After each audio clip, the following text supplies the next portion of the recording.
안녕하세요. 캔들피그와 김하백의 나불대화 시간입니다. 최근에 정부 기관에서 현재 실물 경제를 객관적으로 볼만한 자료를 발표했는데요. 경제가 어렵다 말은 많이 하지만 이런 자료가 나올 때는 또 한 번씩 챙겨봐야 되겠죠. 그래서 오늘은 이 자료들을 살펴보는 시간을 가져보겠습니다. 반갑습니다, 김하백님. 네, 안녕하세요. 최근에 국내 주식이 너무 잘 나가다 보니까 마치 실물 경제도 좋아지는 것처럼 착각하는 분들이 간혹 계시는 것 같은데요. 그런데 최근에 정부기관에서 발표되는 통계 자료들을 보면 현재 우리 경제가 정말 심각한 상황임을 쉽게 파악할 수 있습니다.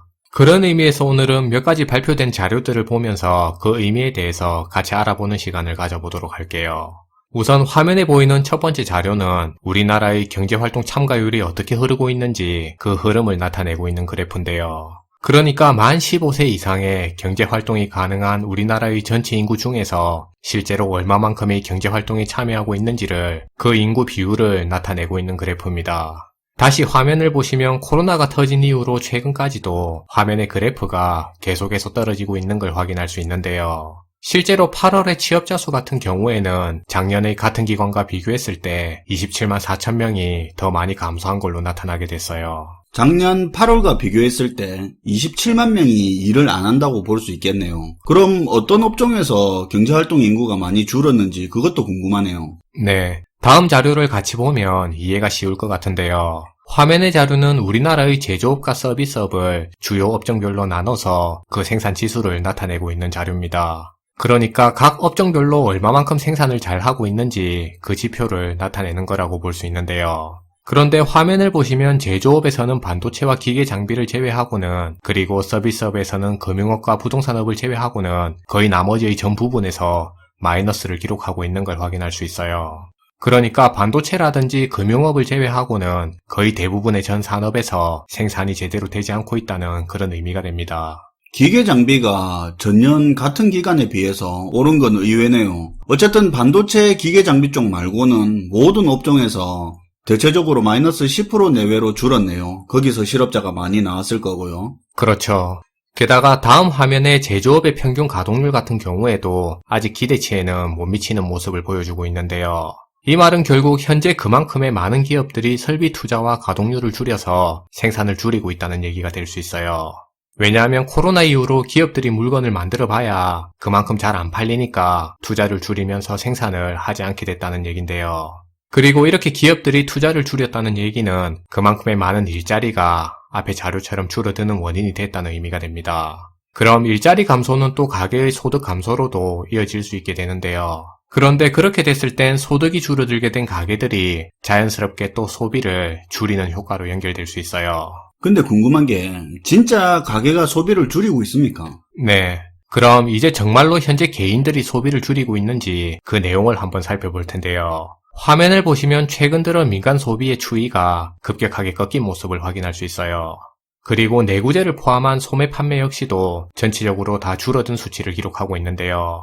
실제로 현대인들이 주로 쓰는 카드 승인액을 보더라도 8월 둘째 주 이후로 급격하게 줄어든 걸 확인할 수 있습니다.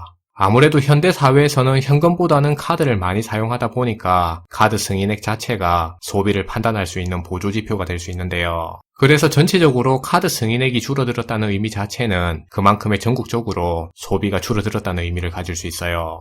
게다가 현재 대중교통 이용도 줄어들고 있는 상황이라 그만큼의 많은 사람들이 이동 자체를 꺼리고 있는 모습인데요.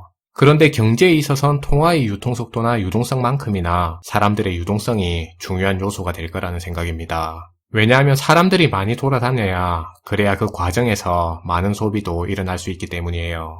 그건 예전부터 계속 하고 있던 이야기죠. 사람이 돌아다녀야지만 제대로 소비가 살아날 수 있다는 거. 네. 그런데 지금처럼 사람들의 이동 자체가 줄어들게 됐을 땐 그만큼의 소비도 줄어들 수밖에 없을 거라는 생각이에요. 맞습니다. 코로나 때문에 제대로 돌아다니지도 못하는데 온라인만 가지고는 소비 활성화하는데 한계가 있죠. 네. 그리고 우리나라 경제는 수출과 수입을 통해서, 그러니까 다른 나라와의 교역을 통해서 경제 기반을 다지는 나라라고 할 수 있는데요.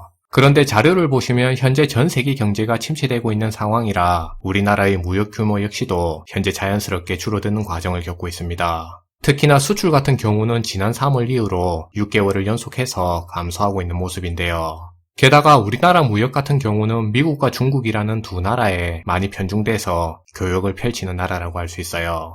그래서 지금 겪고 있는 미중 갈등이 향후에 어떻게 전개되는가에 따라서 이게 호재든 악재든 어찌됐든 간에 영향을 끼치게 될 요인이 될 거라는 생각도 들어요. 마지막으로 현재 우리 정부는 다양한 금융정책과 재정정책을 펼쳐서 거기다 각종 지원금도 듬뿍 풀어서 시중에 엄청난 규모의 돈을 공급하게 됐는데요. 화면을 보시면 M1이라는 총 통화량의 규모가 급격하게 증가한 걸 확인할 수 있습니다. 그리고 주가 추이 자체도 통화량의 증가에 따라서 같이 상승하게 된 걸 확인할 수 있어요. 최근의 상황을 반영하면 훨씬 더 높겠죠. 네. 그래서 이 말은 그동안의 주가 상승은 통화량의 증가에 따라서 진행될 수 있었다는 결론이고요. 반대로 앞의 자료를 봤을 때 실물 경제와 주가와의 상관관계는 그만큼의 괴리율이 더 커지게 됐다고 이해할 수 있을 것 같습니다. 그 말이 다르게 생각해보면 통화량 증가 규모가 지금보다 적어진다면 또 주가에 다르게 영향을 줄 수도 있다는 그런 말처럼 들리기도 하네요. 어차피 오른 것도 기업 실적하고는 별개로 돈의 힘으로 올랐으니까 말이죠. 네. 마지막에 말씀하신 기업 실적과는 별개라는 그 부분이 포인트인 것 같아요. 오늘은 정부의 통계 자료를 통해서 우리 실물 경제를 한번 살펴봤는데요. 최근에 우리 국내 주가가 워낙 많이 오르다 보니까 경제가 좋아진 것 같다고 이야기하는 분들이 계셔서 오늘은 우리나라의 실물 경제 현황에 대해서 같이 한번 살펴보는 시간을 가져봤습니다. 네, 잘 들었습니다, 김하백님. 네, 감사합니다. 사실 개인들이 피부로 느끼는 경제 상황은 본인이 어떤 상황이냐에 따라서 각자 다르게 느낄 수도 있는데요. 그래서 좀 재미가 없더라도 주기적으로 발표되는 이런 객관적인 경제 자료들은 한 번씩이라도 살펴보는 게 좋을 것 같습니다.